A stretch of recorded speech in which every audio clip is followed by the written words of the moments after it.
naqaska waa cudur aad halis u ah. Ilaa 250,000 oo qof ayaa u dhimata sanad walba cudurkan naqaska ah. Sidaas darteed, maxay tahay sababta cudurkan dadka ugu dhaco? Maxayna tahay khatarta uu leeyahay?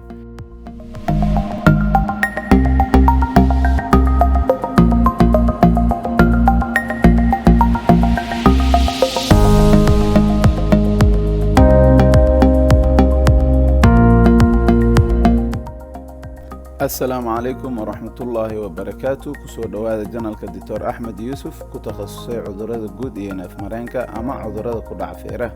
هدي أد جنالك كعصوب كاي فضلا سبسكرايب ده سي أدنا على ساعة مر والبفضلا ريح جنب الألعاب. ما أنتو حنكهدلي دونا ومحي نقصك أما أسمده محينا تاي وحيابها سو أسمده. عذر كانوا حكوب بالله وذا قفع حبتك أو شنقرة هي حبتك أو عريري أد كدرينتيد kadibna in ay nafqabad aad dareento. Kulligood waa calaamadaha naqaska marka uu ku hayo ama asmada. Dadka caalamka ah ku nool waxaa lagu qiyaasaa ilaa 300 milyan oo ka mid ah in ay qabaan naqaska ama asmada. Ilaa 250,000 oo qof ayaa u dhimata sanad walba cudurkan naqaska ah. Sidaas darteed, maxay tahay sababta cudurkan dadka ugu dhaco? Maxayna tahay khatarta uu leeyahay?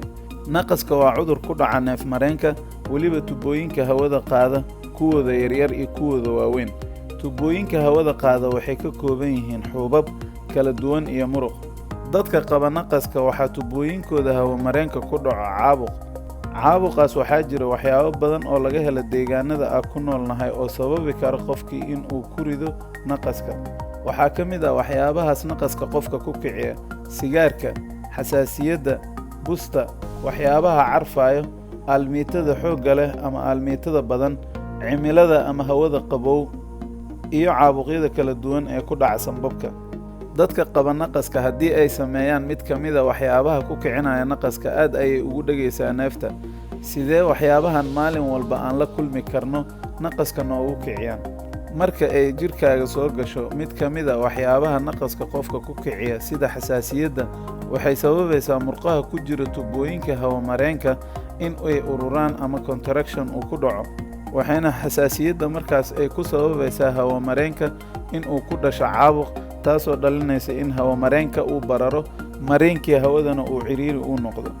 murqaha hawo mareenka marka ay ururaan, qofka wuxuu dareemayaa in uu xabadka aad ciriiri uga jiro, ama qofkii xabad ciriiri ayuu dareemayaa ama neefta inay ku sii dhagayso.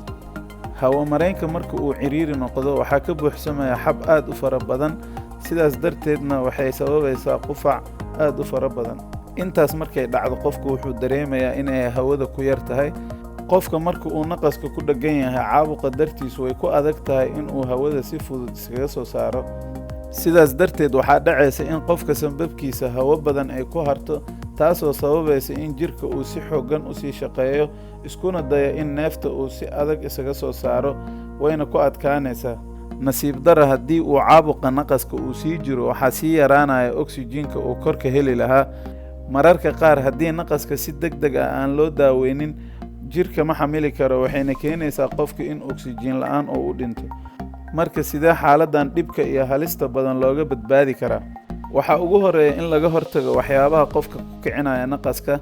nasiib dara, adduunka ma ahan meel mar walba la saadaalin karo 100%. sidaasoo kale mar walba ma liska ilaalin karo waxyaabaha kugu kicinaya naqaska, maadaama ay ku nool yihiin deegaanka aan annaga ku noolnahay. sidaas darteed waa inaan haysanaa mar walba inhalers ama daawooyin naqaska, waxaana qasab ah inuu dhakhtarkaaga kuu soo qoray. daawooyinkaas waxay kuu qabanayaan naqaska qofka markaas ku dhagan in ay ka fujiyaan, si fududna uu u neefsado. waxaana loo isticmaalaa daawo la yidhaahdo beta agonist. waxayna dabcisaa murqaha tubooyinka neef mareenka si ay hawada neef mareenka u geli karto ugana soo bixi karto si fudud ayadoo ciriiri aanan dareemin. inuu qofka naqaska qabo mar walba si joogto ah ula xiriiro dhakhtar waa muhiim. waxaan rabaa inaan idiin sheego, daawooyinka naqaska iyo noocyada naqaska uu u kala baxo aad ayay u kala duwan yihiin. sidaas darteed waxaa laga yaabaa 2 qof oo naqas qabo in ay daawooyin kala duwan ay isticmaalaan. sidaas darteed go'aanka daawada mar walba waxaa leh dhakhtarka. ha iska soo gadanin daawada, sababtoo ah khasaarada kaa soo gaaraysa ayaa ka badan faa'iidada aad ka helaysid mar walba. waana tijaabo sax ah oo la arkay. inkastoo dhib badan laga soo maray ee cilmi baaris aad u fara badan sida lagu ogaan lahaa loona daweyn lahaa cudurkan naqaska sanadihii la soo dhaafay, weli ma jirto qof hal mar daawo la siiyey oo ku reestay. wuxuu ka mid yahay cudurrada dadka wakhtiga dheer ay la noolaadaan. haddii uu qofka qabo cudurkan, mar walba dhakhtarkiisa iyo asaga ay aad isugu dhow yihiin, talooyinka caafimaadna uu fulinayo, waa laga guulaysan karaa cudurka naqaska. qofkana inta badan noloshiisa wuxuu ku qaadan karaa caafimaad. intaas waa talo caafimaad. wax walba si aad u qabatid waxaad u baahan tahay inaad ku baraarugsan tahay, og tahay. sidaas darteed waxaan mar walba idinla garab taagannahay inaan idin siino talooyin caafimaad ugu wanaagsan oo la hubo, kuna salaysan aqoon la xaqiijiyey, qof walbana uu heli karo. waxaan idin rajaynayaa inaad ka faa'iideen fiidiyogan. insha allah usbuuc walba waxaan soo dhigi doonaa 3 fiidiyo oo muhiim ah. wixii talo iyo tusaale ah fadlan inoogu soo dir commentiga. sidoo kale noogu soo dir commentiga mawduucii aad doonaysa in laga soo hadlo. si aad mar walba noola socoto fadlan subscribe saar. aad iyo aad ayaad u mahadsantihiin walaalayaal. waa inoo mar kale iyo fiidiyo kale insha allah. wassalaamu calaykum waraxmatullaahi wabarakaatuh.